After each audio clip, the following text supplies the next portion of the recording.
ഇപ്പോൾ ഉമ്മാക്ക് സുഖമില്ലാതായിട്ട് ഒരാഴ്ചയായിട്ട് നമുക്ക് വേറെ വരുമാനമില്ല, വേറെ ആരും ഹെൽപ്പ് ചെയ്യാനില്ല, വേറെ നിവൃത്തിയൊന്നുമില്ല. ഉമ്മാനെ കൊണ്ട് വേറെ ഒരു നിവൃത്തിയും ഇല്ലാതെ ഞാൻ ഒപ്പിടിപ്പിക്കാൻ കൊണ്ടുവന്നു. എനിക്ക് എങ്ങനെയാണെന്നറിയില്ല, എങ്ങനെയത് എവിടെ നിന്ന് തുടങ്ങണ്ടേ എന്നുള്ളതോ എങ്ങനെ ഇതിന് പറ്റാന്നുള്ളതൊന്നും എനിക്ക് ഒരു ഐഡിയ ഇല്ല. പക്ഷെ ഈ പറഞ്ഞത് ശരിക്കും എനിക്ക് ഞാൻ ഭയങ്കര ഇമോഷണലായി. നിങ്ങൾ തോറ്റുപോയി എന്ന് നിങ്ങൾക്ക് തോന്നണം, അല്ലെങ്കിൽ ഇനി ഒരിക്കലും എനിക്ക് തിരിച്ചു വരാൻ പറ്റൂല എന്ന് തോന്നണം, അല്ലെങ്കിൽ നീയൊക്കെ പഠിച്ചിട്ട് എവിടെ എത്താൻ, അല്ലെങ്കിൽ നീയൊക്കെ പഠിച്ചിട്ട് എന്ത് ഉണ്ടാക്കാനെന്ന് നിങ്ങൾ ആരോടെയും നിങ്ങളുടെ മുഖത്ത് നോക്കി ആരെങ്കിലും നിങ്ങളോട് പറഞ്ഞിട്ടുണ്ടെങ്കിലല്ലേ ഇത് നിങ്ങൾക്ക് വേണ്ടിയിട്ടുള്ള വീഡിയോ.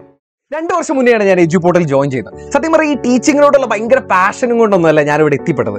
ആ സമയത്ത് ഞാനും എൻ്റെ ഫ്രണ്ട്സ് നടത്തിയിരുന്ന ഒരു ചെറിയ ബിസിനസ് ഉണ്ടായിരുന്നു. അത് പൊട്ടി പാളിസായി പണ്ടാറടങ്ങി കടം കയറി നിൽക്കുന്ന സമയത്താണ് എന്തോ ഒരു ഭാഗ്യത്തിന് എനിക്കിവിടെ ജോലി കിട്ടിയത്. അങ്ങനെ ജോലി കിട്ടി, കുറച്ചായിട്ട് കടങ്ങളൊക്കെ ഞാൻ വീട്ടി. അത് കഴിഞ്ഞ് PG എടുക്കാൻ ഞാൻ ഗുജറാത്തിലൊക്കെ പോയി. ഒരു 2 വർഷം അങ്ങനെ വലിയ കുഴപ്പമില്ലാണ്ട് അങ്ങനെ പോയി.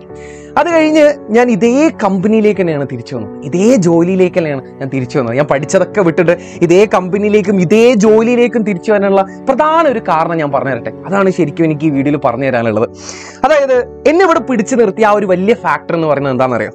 അത് ഇപ്പം എനിക്ക് ആലോചിക്കുമ്പോൾ എനിക്ക് കുറേ സന്തോഷവും കുറേ അഭിമാനവും കുറേ ആത്മവിശ്വാസമൊക്കെ തരുന്ന എൻ്റെ ഫേവറേറ്റ് സ്റ്റുഡൻസ് ആണ്. അല്ലെങ്കിൽ ഇപ്പോഴും എൻ്റെ സ്റ്റുഡൻസ് ആണെന്ന് പറയുമ്പോൾ എനിക്ക് ഇത്തിരി അധികം അഭിമാനം തോന്നുന്ന എൻ്റെ കുറച്ച് ഫേവറേറ്റ് സ്റ്റുഡൻസ് ആണ് എന്നെ സത്യം പറഞ്ഞാൽ എന്നെ ഇവിടെ പിടിച്ചു നിർത്തിയത്. അതിലൊരുത്തൻ്റെ കഥയാണ് ഞാൻ നിങ്ങൾക്ക് പറഞ്ഞുതരാൻ പോകുന്നത്. അവൻ്റെ കഥ പറയുമ്പോഴല്ലേ ആ കഥ എന്ന് പറയുന്നത് നിങ്ങളിൽ പലരുടെയും കഥയായിരിക്കും.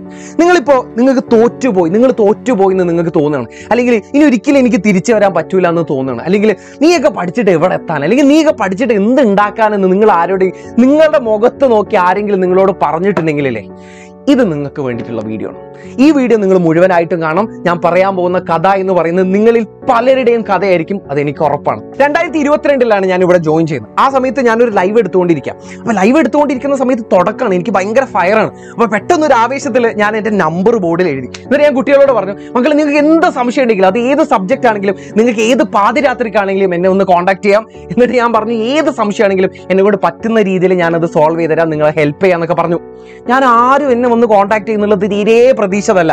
പക്ഷെ ഒരു കില്ലാടി ശരിക്കും എന്നെ ഞെട്ടിച്ചു കളഞ്ഞു. അവൻ ആ ലൈവ് കഴിഞ്ഞതും എന്നെ നേരെ ഒന്ന് വാട്സപ്പിൽ കോൺടാക്ട് ചെയ്തു. എന്നിട്ട് പറഞ്ഞു, അവൻ ആദ്യം പറഞ്ഞത് എന്നെ ഹെൽപ്പ് ചെയ്യണം സാർ എന്നുള്ളത് മാത്രമേ പറഞ്ഞുള്ളൂ. അപ്പം ഞാൻ ചോദിച്ചു, എങ്ങനെയാ ഹെൽപ്പ് ചെയ്യേണ്ടത്, എവിടെയാ ഹെൽപ്പ് ചെയ്യേണ്ടതെന്ന് പറയാതെ എങ്ങനെയാ കാര്യങ്ങൾ മുന്നോട്ട് പോകുക എന്നുള്ളതാണ് ഞാൻ ചോദിച്ചത്.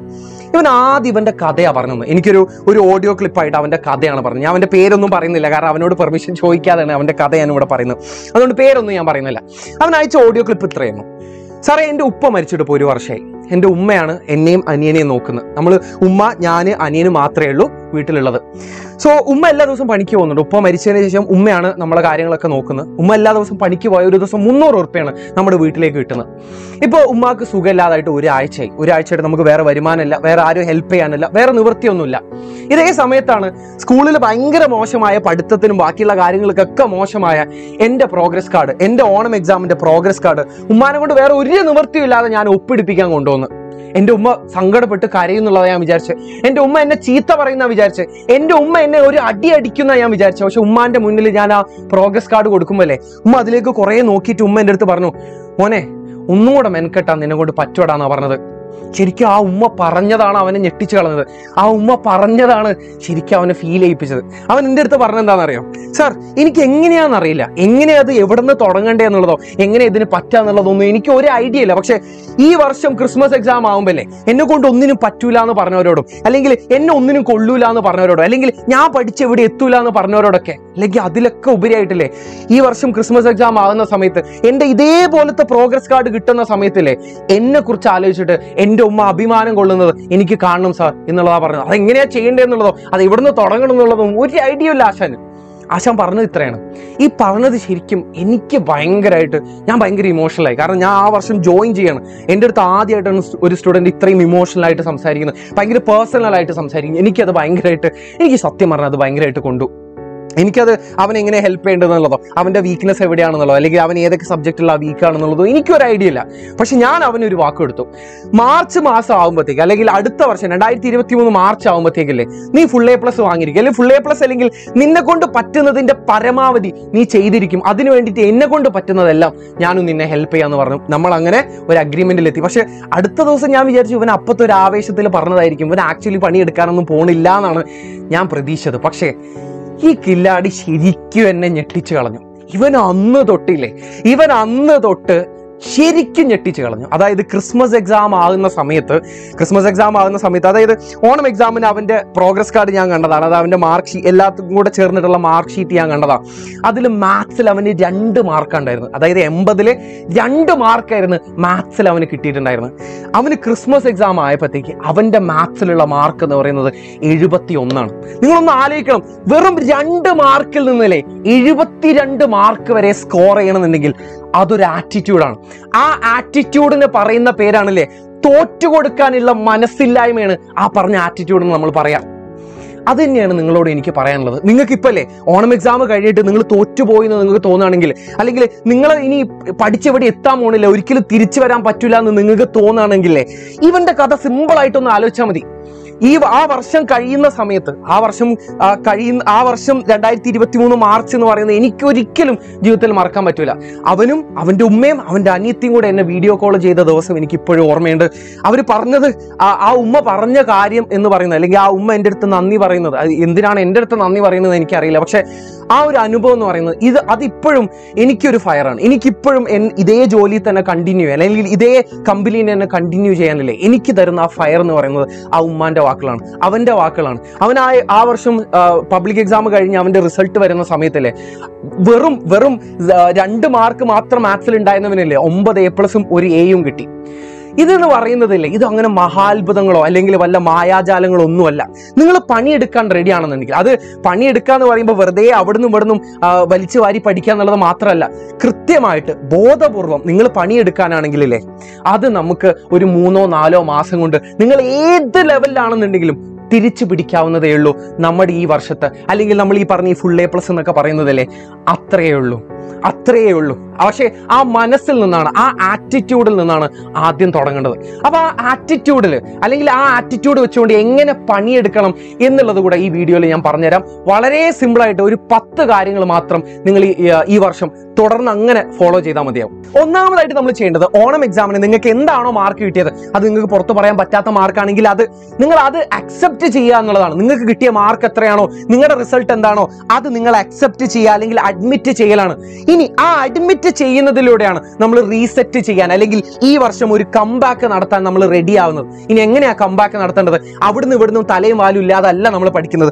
കൃത്യമായിട്ടുള്ള ഒരു പ്ലാൻ വേണം, കൃത്യമായിട്ടുള്ള ഒരു റോഡ് മാപ്പ് വെച്ചുകൊണ്ട് തന്നെയായിരിക്കണം നമ്മൾ നടക്കേണ്ടത്. കാരണം അല്ലെങ്കിൽ ഇതിൽ നമുക്കൊരു ക്ലാരിറ്റി കുറവുണ്ടെങ്കിലല്ലേ നമ്മൾ ഭയങ്കരമായിട്ട് ഓവർവെൽഡ് ആവും. അയ്യോ ഇത്രയും പഠിക്കാനുണ്ടല്ലോ എന്നുള്ളൊരു തോന്നൽ മാത്രം നമ്മൾ പുറകോട്ട് വലിക്കും. അതുകൊണ്ട് നമുക്ക് കൃത്യമായിട്ടുള്ള ഒരു പ്ലാൻ വേണം, കൃത്യമായിട്ടുള്ള ഒരു റോഡ് മാപ്പ് വേണം. അപ്പൊ എന്ത് ചെയ്യണം എന്നറിയോ? ഒരു കഷ്ണം പേപ്പർ ഇങ്ങോട്ട് ചീന്തി എടുക്കുക, എന്നിട്ട് ഓണം എക്സാമിന് നമുക്ക് വിലയിരുത്തിക്കൊണ്ട് ആദ്യം തുടങ്ങാം.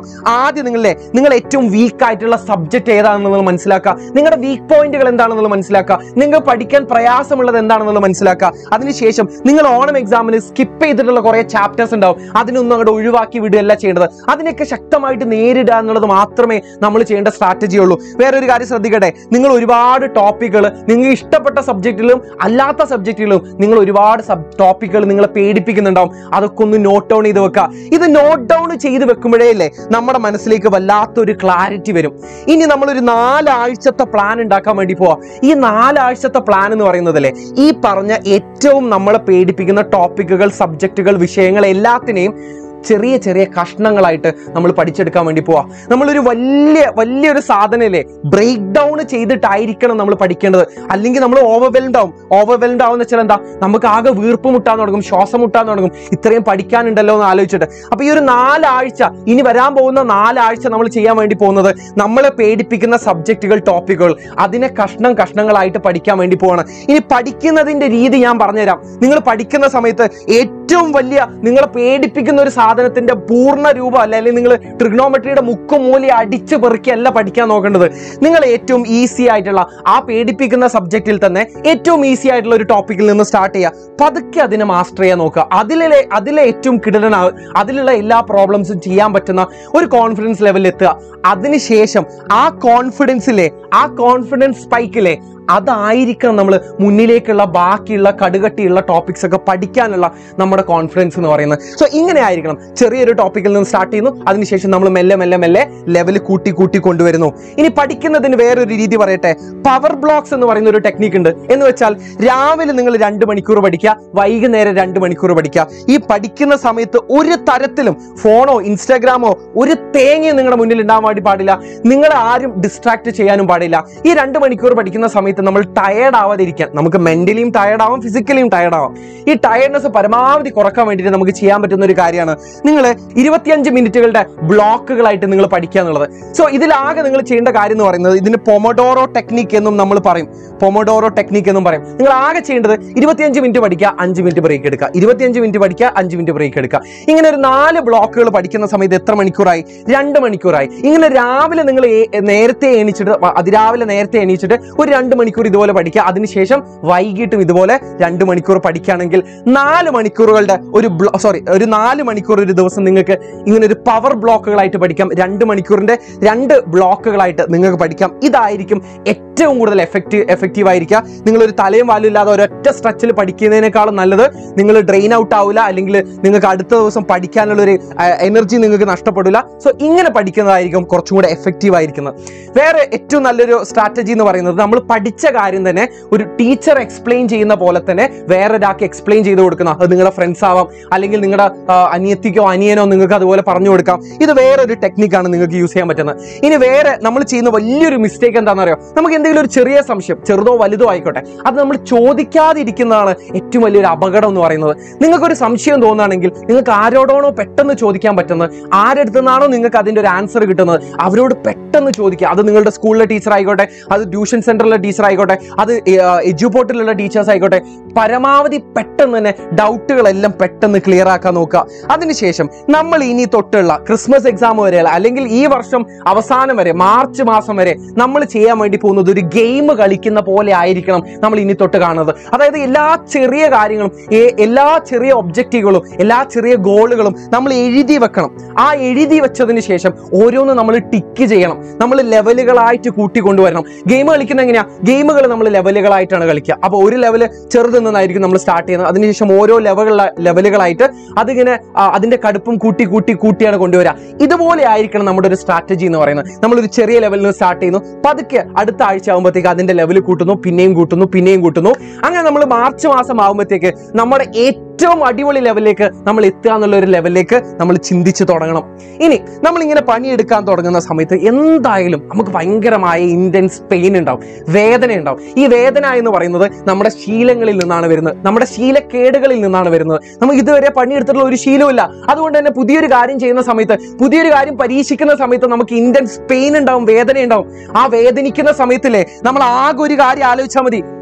കഴിഞ്ഞ പ്രാവശ്യം ഓണം എക്സാമിന് നമ്മൾ പ്രോഗ്രസ് കാർഡ് വാങ്ങുമ്പോൾ, അല്ലെങ്കിൽ ക്ലാസ്സിൽ ഓരോ കുട്ടിയുടെ മാർക്കും ടീച്ചർ വിളിച്ചു പറഞ്ഞിട്ട് അവസാനം നിങ്ങളുടെ പേപ്പർ നിങ്ങൾ കൈകൊണ്ട് വാങ്ങുന്ന സമയത്ത് നിങ്ങൾ ഒട്ടും പ്രതീക്ഷിക്കാത്ത, നിങ്ങൾക്ക് പുറത്ത് പറയാൻ നാണക്കേടുള്ള, നിങ്ങൾക്ക് ഒട്ടും ആത്മവിശ്വാസം തരാത്ത, നിങ്ങൾക്ക് ഒട്ടും അഭിമാനം ഇല്ലാത്ത ആ മാർക്ക് കണ്ടതില്ലേ, ആ മാർക്ക് നിങ്ങൾ വീട്ടിൽ കൊണ്ട് കാണിച്ചു കൊടുത്തതില്ലേ, അതിന്റെ ഒരു ഓർമ്മ മാത്രം മതി. ആ വേദന, അതായത് പഠിക്കുമ്പോൾ പണിയെടുക്കുമ്പോഴുള്ള വേദനയില്ലേ, അത് നിങ്ങൾ ഒരു ഊർജ്ജമാക്കി എടുക്കണം, അത് നിങ്ങളൊരു ഫ്യൂവലാക്കി എടുക്കണം. ഇനി അവസാനമായിട്ട് ഒരു കാര്യം പറയട്ടെ. നമ്മുടെ ശരീരം എന്ന് പറയുന്നതാണ് ശരിക്കും നമ്മൾ മുന്നിലേക്ക് പോകാനുള്ള ശക്തി നമുക്ക് തരുന്നത്. ഈ ബ്രെയിനും ബോഡിയും രണ്ടല്ല, അത് രണ്ടും കണക്റ്റഡ് ആണ്. അതുകൊണ്ട് തന്നെ കൃത്യമായിട്ട് ഉറങ്ങുന്നുണ്ട്, ഭക്ഷണം കഴിക്കുന്നുണ്ട്, നിങ്ങളുടെ ശരീരം ഇളകുന്നുണ്ട് എന്നുള്ളതൊക്കെ ഉറപ്പ് വരുത്തുക. ഇനി ഒരൊറ്റ കാര്യം കൂടെ പറഞ്ഞോട്ടെ. നമ്മൾ ജീവിതകാലം മൊത്തം ഇങ്ങനെ പണിയെടുക്കുക അല്ലെങ്കിൽ പഠിക്കുക എന്നുള്ളതല്ലല്ലോ നമ്മുടെ ഉദ്ദേശം. നമ്മൾ ചെറിയ ചെറിയ സന്തോഷങ്ങളാണ് ശരിക്കും പറഞ്ഞാൽ ജീവിതത്തിലെ ഏറ്റവും വലിയ രസമുള്ള കാര്യം എന്ന് പറയുന്നത്. ജീവിക്കുന്നതിന്റെ രസം എന്ന് പറയുന്നത് ഇങ്ങനെയുള്ള കൊച്ചു സന്തോഷങ്ങളാണ്. അപ്പോൾ കൊച്ചു സന്തോഷങ്ങളൊക്കെ നിങ്ങൾ അപ്പാടെ ഒഴിവാക്കണം എന്നല്ല ഞാൻ പറയുന്നത്, അങ്ങനെ ഭയങ്കര ടോർച്ചറസ് ആയിട്ട് പഠിക്കണം എന്നല്ല ഞാൻ പറയുന്നത്. പക്ഷേ എല്ലാം നിങ്ങൾ ചെയ്യാനുള്ള കാര്യങ്ങളെല്ലാം പണിയെല്ലാം തീർത്തതിന് ശേഷം മാത്രമേ നിങ്ങൾ എൻജോയ്മെന്റിന് സമയം കൊടുക്കാൻ പാടുള്ളൂ. നിങ്ങൾ അതിന് എല്ലാം പഠിച്ചു കഴിഞ്ഞതിന് ശേഷം നിങ്ങൾക്കൊരു സിനിമ കാണാം, നിങ്ങൾക്കൊരു ട്രീറ്റ് കൊടുക്കാം, നിങ്ങളുടെ ഏറ്റവും ഇഷ്ടപ്പെട്ട പാട്ടുകൾ കേൾക്കാം, അല്ലെങ്കിൽ നിങ്ങൾക്ക് ഏറ്റവും ഇഷ്ടപ്പെട്ടുള്ള സീരീസുകൾ കാണാം. പക്ഷേ അത് ചെയ്യേണ്ടത് നിങ്ങൾക്ക് ചെയ്യാനുള്ള പണിയെല്ലാം തീർത്തിട്ടുണ്ട് എന്നുള്ള പൂർണ്ണമായ ഉറപ്പ് വന്നതിന് ശേഷം മാത്രമേ നിങ്ങൾ അത് ചെയ്യാൻ വേണ്ടി പാടുള്ളൂ. സോ ഇത്രയും പറഞ്ഞ കാര്യങ്ങളിൽ, ഇത്രയും പറഞ്ഞ ടെക്നിക്കുകൾ എന്ന് പറയുന്നതില്ലേ, ഇത് ഈ പറഞ്ഞ എൻ്റെ ഏറ്റവും ഫേവറേറ്റ് ആയിട്ടുള്ള സ്റ്റുഡൻസിലൊക്കെ നമ്മൾ പരീക്ഷിച്ച് വിജയിച്ച കാര്യങ്ങളാണ്. ഇത് നിങ്ങളുടെ കാര്യത്തിൽ വിജയിക്കുന്നുള്ളതിന് വേറെ ഒരു തർക്കവുമില്ല. അപ്പോൾ ഇത്രയും കാര്യങ്ങൾ നിങ്ങൾ എഫക്റ്റീവായിട്ട് ചെയ്യുകയാണെന്നുണ്ടെങ്കിലേ ഈ ക്രിസ്മസ് എക്സാം ആകുമ്പോഴത്തേക്ക് നമുക്ക് ശക്തമായിട്ട് തന്നെ തിരിച്ചു വരാൻ വേണ്ടി പറ്റും. നമുക്കൊന്നിനും പറ്റൂല എന്ന് പറഞ്ഞവരോടും, നമ്മളൊന്നിനും കൊള്ളൂല എന്ന് പറഞ്ഞവരോടും, നമ്മുടെ മാർക്ക് കണ്ട് നമ്മളോട് മുഖത്ത് നോക്കി ചിരിച്ചവരോടൊക്കെ അല്ലേ നമുക്ക് കുറേ തിരിച്ചു പറയാനുണ്ട്. ആ തിരിച്ചു പറയാനുള്ളത് നമ്മുടെ മാർക്കുകളായിരിക്കണം. അപ്പോൾ ഇന്ന് തൊട്ട് നമ്മൾ പണിയെടുത്ത് തുടങ്ങാൻ വേണ്ടി പോവാണ്. All the best.